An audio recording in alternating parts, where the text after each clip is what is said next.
Okay, a lot of y'all want to talk about sex hormones, so let's talk about it.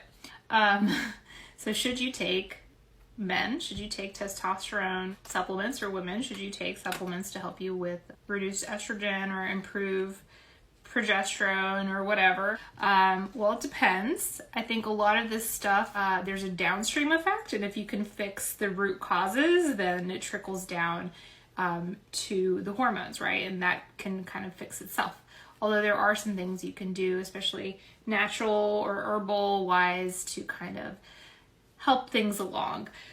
So dietary, especially for your hormones, low fat diets decrease your sex hormones, including testosterone in women, and women as well. Low fat diets can decrease your libido because cholesterol, you need the cholesterol. If your cholesterol is too low, cholesterol is the backbone of your sex hormones and a lot of hormones that need to be synthesized in your body. So a lot of bodybuilders eating low-fat diets end up screwing up their hormones. All right, so too low fats, too low cholesterol, very bad for your hormones, also very bad for your brain health, because your brain is mostly fat and water, so you need lots of healthy fats. And just reading off the guy, Dr. Espinosa's presentation, he has a summary for dietary takeaways to optimize testosterone or sex hormones, even in women. This applies. He says low-fat diets decrease testosterone levels or sex hormones. He says he does like the Mediterranean diets because it has a lot of fats, like fatty fish and olive oil. He does not recommend vegan or vegetarian diet. I don't either. He says it's fine to include soy products and minerals. Minerals are important. The hair tissue mineral analysis can help you check this. If you're taking a cholesterol lowering medication, that may be an issue because you might be reducing your testosterone or your sex hormones, messing up your sex hormones basically, right? We need cholesterol. But you could also be protecting your heart.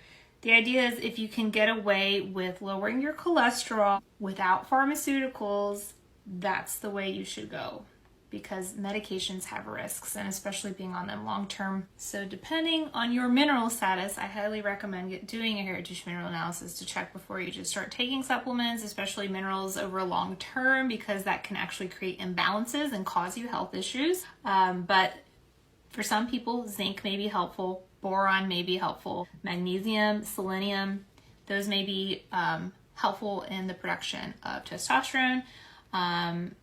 And copper too for women. The copper zinc balance for men and women are important for your hormones. And then getting out in the sunlight, getting your vitamin D. Sunlight is really important as well. There is a level of exercise that's going to help your sex hormones, and there is an extreme level that is not going to help your sex hormones.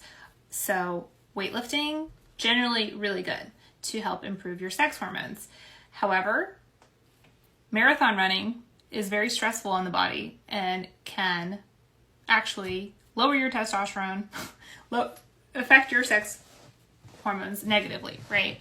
Or extended HIIT workouts. You don't want to be doing a ton of HIIT workouts generally, especially not for longer than you need to. You don't want to be doing hour-long or longer HIIT workouts, right? So overworking out to the point where it's causing so much stress on your body and not taking adequate recovery is bad for your sex hormones. Bodybuilders are sexy people, but most of the time they are not in the mood for sex. It is a truth that maybe some of you don't know. So when I was like the sexiest, leanest version of me, I was not in the mood for sex. But I also had a lot of things going on, right? I was stressed out of my mind with my job. I wasn't eating enough fast. My cholesterol was too low. And, I was on this competition diet. A lot of things going on in my life. I was burned out, right? So I had to do some inner work, manage my stress. I had to stop competing. I had to start eating more calories. I had to start eating more healthy fats, especially. And let me tell you, I'm feeling better than ever. Balance my mineral. Your girl's good. Let's go. And when I said bodybuilders, I meant like bodybuilders who are doing competition diets.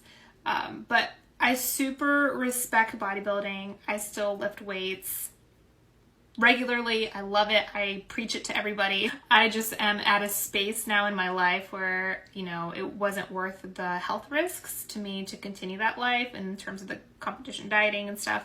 So I definitely do things in a more holistic way, and I'm really excited about offering this holistic fitness and nutrition program that I'm going to be teaching people over 6 months how to get fit and stay fit and healthy for life, basically teaching you the habits that you need and the education that will help you understand and commit to these lifestyle changes that are so important for not only our hormones, but all of our health, our metabolic health, our immune system health, our mental health. You know, or if you're overweight, this is also going to mess up your hormones. Excess body fat is a great way to have estrogen dominance both in men and in women, and we don't want that, right? We want the right levels of estrogen. Both men and women need estrogen, but in the right amounts, right?